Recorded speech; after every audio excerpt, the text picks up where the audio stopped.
আচ্ছা, আজকের আমি শুরু করছি কিছু সায়েন্সের টপিক, যেগুলো থেকে প্রায়শই পরীক্ষায় কোশ্চেন আসে এবং যেগুলো ভুল হওয়ার সম্ভাবনা খুবই বেশি।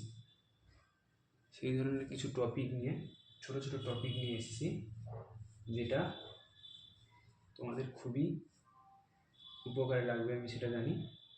কারণ এই ধরনের ছোট ছোট টপিক 2 মিনিট 3 মিনিটের টপিক যে কোনো সময় তোমরা দেখতে পারবে, রিভিশন করতে পারবে, যেগুলো পরীক্ষায় খুবই ভুল হয়, আমি জানি এটা সবারই ভুল হয়। সেই কোশ্চেনগুলো, টপিকগুলো হচ্ছে, আজকের হচ্ছে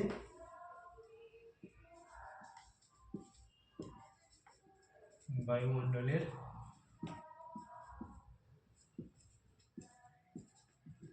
গ্যাসীয় উপাদান।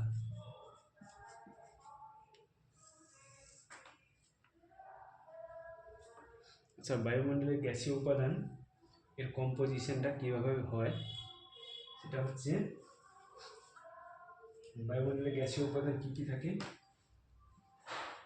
Nitrogen, oxygen, carbon dioxide, argon, helium, ozone, methane, জলীয় বাষ্প, এগুলো থাকে। অ্যাসিড অনেক কিছু থাকে। তো পরীক্ষায় দেখবে, প্রচুর পরীক্ষায় কোশ্চেন আছে যে বায়ুমণ্ডলে নাইট্রোজেনের ভলিউমের পার্সেন্টেজ কত, বা ওয়েটের পার্সেন্টেজ কত, অক্সিজেনের অনেক পরীক্ষায় এসে বায়ুমণ্ডলে ওয়াটার ভেপর কত থাকে, কার্বন ডাইঅক্সাইড কত পার্সেন্টেজ থাকে। তো এই কোশ্চেনগুলো খুবই কনফিউজিং করে এবং অপশান এত কাছাকাছি দেওয়া থাকে যেটা ভুলের চান্স খুবই বেশি হয়। আচ্ছা দেখো, এটা আমি দুটো কলাম করছি।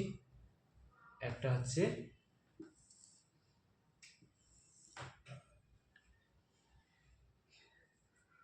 ভলিউম, মানে আয়তনের ভলিউম পার্সেন্টেজ, আয়তনের পার্সেন্টেজ, আর হচ্ছে ওয়েট পার্সেন্টেজ। মানে বায়ুমণ্ডলে এগুলো ভলিউম হিসেবে কত পার্সেন্ট থাকে আর ওয়েটের দিক দিয়ে কত পার্সেন্ট থাকে। তো প্রথমে থাকবে নাইট্রোজেন। এটা খুবই ইম্পর্টেন্ট। নাইট্রোজেন করে থাকে ভলিউমের হিসাবে 78%, আর শতকরা হিসেবে থাকে, যে ওয়েটের শতকরা হিসেবে 75.5% বা 75%। তারপরে আছে অক্সিজেন। অক্সিজেনের পার্সেন্টেজটা কত? অক্সিজেনের পার্সেন্টেজ 20.94%, এটা ভলিউমের পার্সেন্টেজ। আর 23%, আমরা সাধারণত 23% জানি, এটা হচ্ছে ওয়েটের পার্সেন্টেজ।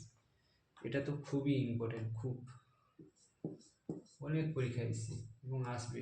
এটা এনভায়রনমেন্ট সায়েন্স থেকে শুরু করে সায়েন্সের যে কোনো পরীক্ষার কোশ্চেনে এইরকম কোশ্চেন দেখা যায়। এরপরে আছে আর্গন। এটা হচ্ছে এয়ার, আর্গন দিয়ে থাকে, এটা হচ্ছে 0.93%। এগুলোর ওয়েট পার্সেন্টেজের আর দরকার নেই। ওয়েট পার্সেন্টেজ এই দুটো খুব ইম্পর্টেন্ট, অক্সিজেন আর নাইট্রোজেন। আর্গন, এটাও অনেক পরীক্ষায় জিজ্ঞাসা করছে, আর্গনের পার্সেন্টেজ করে থাকে। আর হচ্ছে কার্বন ডাইঅক্সাইড, ভিভিআই, এটা খুব ইম্পর্টেন্ট। এটা হচ্ছে 0.03%। প্রচুর পরীক্ষায় এসছে। বায়ুমণ্ডলে কার্বন ডাইঅক্সাইডের পার্সেন্টেজ হচ্ছে 0.03%, আর হচ্ছে জলীয় বাষ্প বা ওয়াটার ভেপর।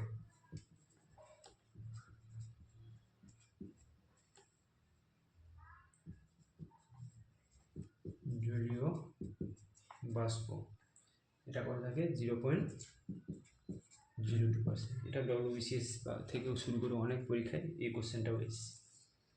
তো এই হচ্ছে ছোট টপিক, কিন্তু এটা খুবই ইম্পর্ট্যান্ট এবং তোমাদের খুবই উপকার লাগবে। এইভাবে অনেক ছোটো ছোটো টপিক নিয়ে আসবো সায়েন্সে, যেগুলো সাধারণত আমরা অতটা ধ্যান দিয়ে পড়ি না, কিন্তু খুবই দরকার।